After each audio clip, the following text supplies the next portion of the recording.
Yuk kita berdoa dulu ya bersama-sama ya. Mau angkat tangannya, kita mau berdoa. Tuhan Yesus, berkati kami semua yang pagi ini mau belajar firman-Mu. Kiranya Tuhan menolong kami semua supaya kami dalam nama Tuhan Yesus kami sudah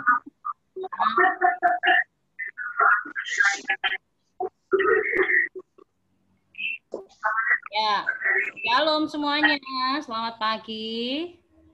Selamat pagi. Ya. Halo. Hari ini kita mau sama-sama belajar tentang keluargaku hidup rukun ya. Di pembelajaran di semester 2 di pembelajaran 7 ya, keluargaku hidup rukun. Di sini keluarganya semua hidup rukun dong?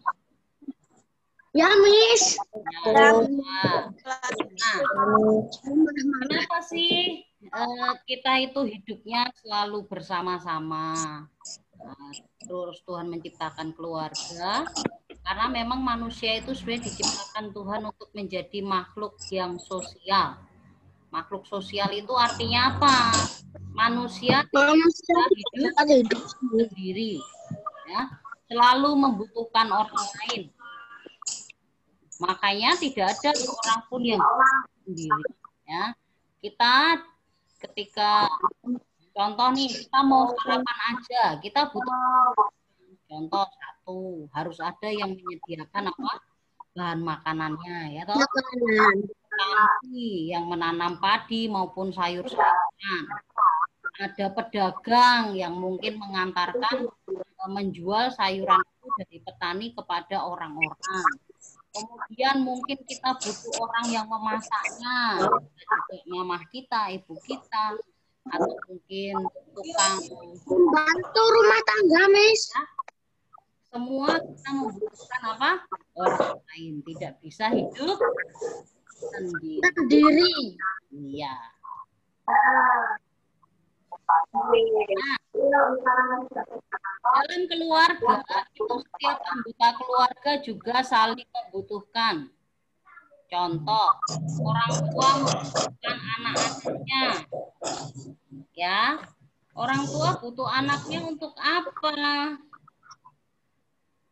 Untuk menjadi untuk meneruskan keturunan. Supaya nanti keturunannya terus berlanjut. Terus membuat apa? Hidupnya bahagia. Ya, menghiasi keluarganya jadi ceria. Kemudian juga nanti membutuhkan anak-anaknya untuk merawat ketika orang tua itu sudah bertua. Nah, yang kedua, itu anak-anak juga membutuhkan orang tuanya. Untuk apa? Untuk merawat, mendidik, kebutuhannya. Jadi,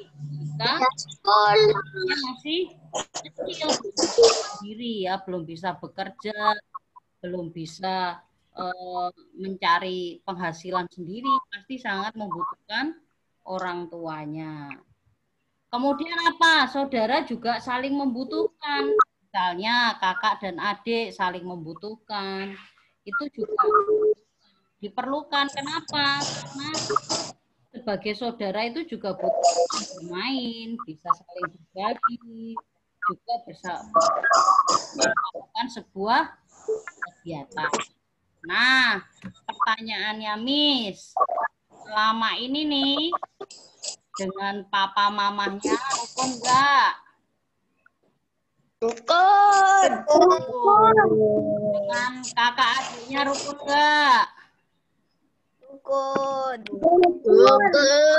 Ya, jadi saling apa? Mengasihi. Good.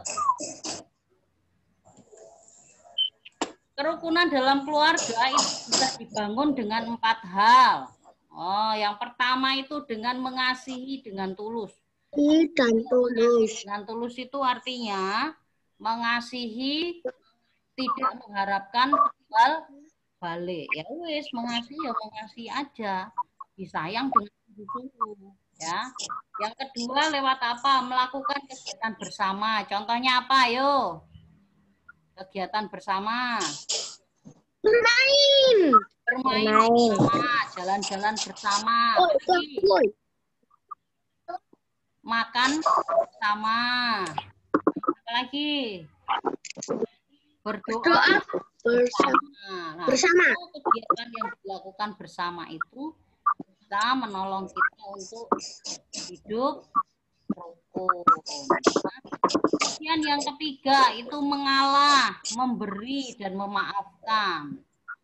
Kenapa? Karena keluarga pasti akan ada banyak hal yang terjadi ya.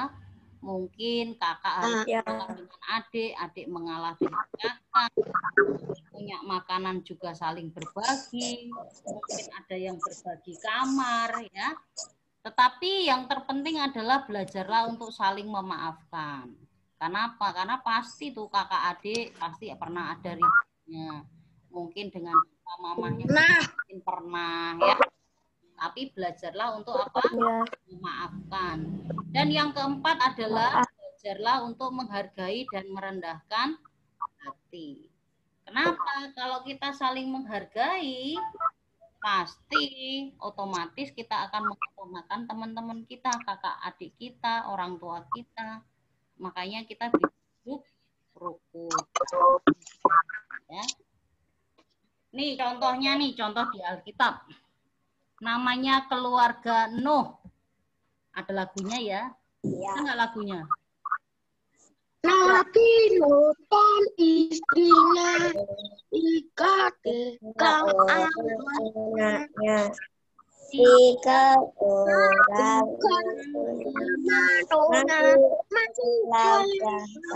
Ya, good. Jadi benar keluarganya Nuh ini keluarga yang rukun. Sebelum terjadi air bah, ya, Tuhan memberi perintah kepada Nuh untuk membangun apa? rumah. Bukan rumah. Bahtera kapal yang besar sekali. Terus beri perintah juga untuk apa? Nanti kalau sudah jadi dia harus mengumpulkan binatang yang halal itu pasang masing-masing. Terus binatang yang haram sepasang-sepasang. Semua dikerjakan oleh siapa? Nuh dan keluarganya.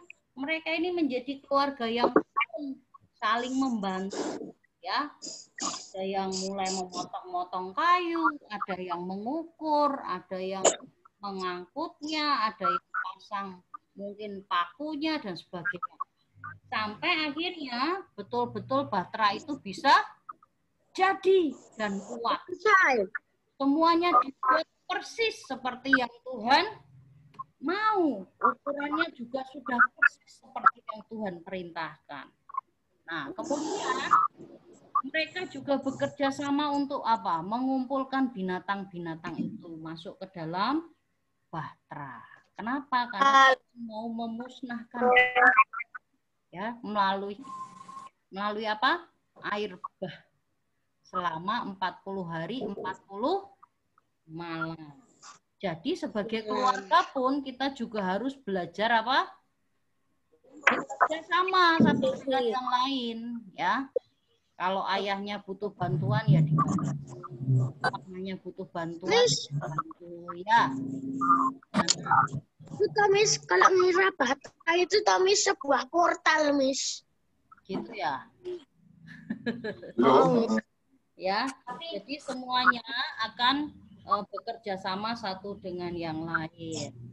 Nah, ini contoh yang lain lagi kita bisa lihat dari seorang raja, dia menulis sebuah kitab. Wah, namanya siapa itu? Raja Daud. Raja Daud ini menulis di kitab Mazmur 33 ayat pertama.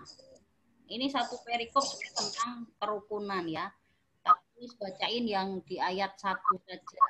Nyanyian ziarah Daud, sungguh alangkah baiknya dan indahnya apabila saudara-saudara diam bersama dengan rukun. Ayat ini berkata bahwa hidup rukun itu sama dengan hidup yang baik, hidup yang indah. Kalau nggak rukun ya semuanya jadi kacau, tidak baik dan tidak indah. Ya, nanti kalau kamu baca di ayat berikutnya, Raja Daud ini menggambarkan kerukunan itu seperti minyak yang baik, yang meleleh dari janggut Harun dan ke leher jubah. Ya, minyak yang baik ini bicara tentang minyak urapan. Nah, meleleh itu bicara tentang hidup dalam kemurahan Tuhan. Jadi kalau orang itu hidupnya rukun, ya dia akan hidup dalam kemurahan Tuhan. Yang kedua dikatakan seperti embun. Nah, kalau embun itu pasti munculnya pagi hari, enggak ada ya embun siang hari. Enggak. Dari kesegaran Pagi hari. Dan kesejukan. Kalau orang ini hidupnya rukun, ya dia jadi hidup dalam kedamaian, ya orang ribut wae gitu. Terus dikatakan dari Bukit Hermon mengalir ke Bukit Sion. Ya. Ini artinya berkat itu akan turun menyeluruh, ya, turun bagi seluruh umat, bagi seluruh orang yang rukun itu akan selalu diikuti oleh berkat Tuhan. Kenapa? Kan Gunung Hermon itu ada di sebelah utara, Israel utara ya. Sedangkan Sion itu ada di Israel selatan. Jadi benar-benar berkat itu dari utara ke selatan. Jadi memang berkat itu mengalir dalam seluruh hidup. Jadi kalau hidupnya rukun atau bertekar, ayo. Ya rukun. Ya. Kalau enggak rukun tidak ada berkah. Contoh yang lain yang ada di Alkitab itu keluarga siapa? Keluarga Tuhan Yesus sendiri. Nah, dikisahkan ini, gambar ini diambil tentang kisah Tuhan Yesus waktu merayakan Paskah di Yerusalem. Waktu itu Tuhan Yesus ini berumur 12 tahun. Keluarga merayakan Paskah bersama-sama di kota Yerusalem. Pas pulangnya ternyata Tuhan Yesus hilang. Ya, Maria dan Yusuf nggak bisa menemukan Yesus di antara banyak orang, nggak bisa. Sampai akhirnya mereka kebingungan mencari. Akhirnya mereka memutuskan kembali ke Yerusalem. Nah, balik lagi. Dan akhirnya mereka itu berhasil menemukan Tuhan Yesus ngobrol di bait Allah di antara siapa? Hamba-hamba Tuhan ya, di antara di Taurat pada waktu itu. Dia ngobrolin tentang Tuhan. Nah, akhirnya apa? Yusuf dan Maria pun mengajak Yesus untuk pulang bersama-sama. Ini membuktikan bahwa keluarganya kalau nggak rukun ya nggak mungkin dicari ya. Tapi karena rukun nggak ada ya dicari sampai ketemu. Nah, tugas hari ini kerjakan halaman dari LKS ya, halaman 71 sampai 73.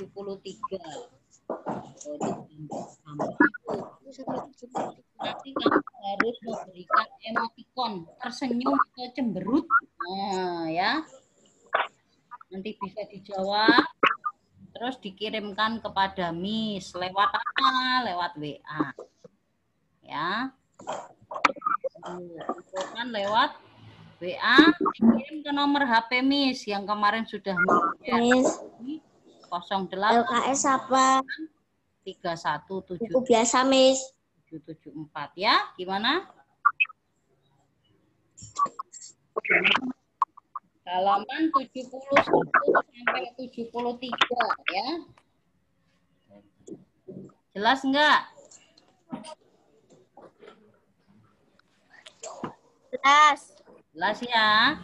Sudah tahu pelajaran hari ini? Ada yang mau ditanyakan? Miss, Ya. LKS apa yang Jamrut. Miss? Yang jamrut. Yakut halaman 1 sampai 3.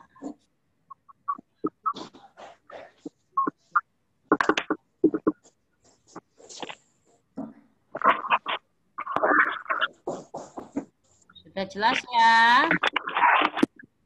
Jelas. Oke. Ada yang mau ditanyakan enggak?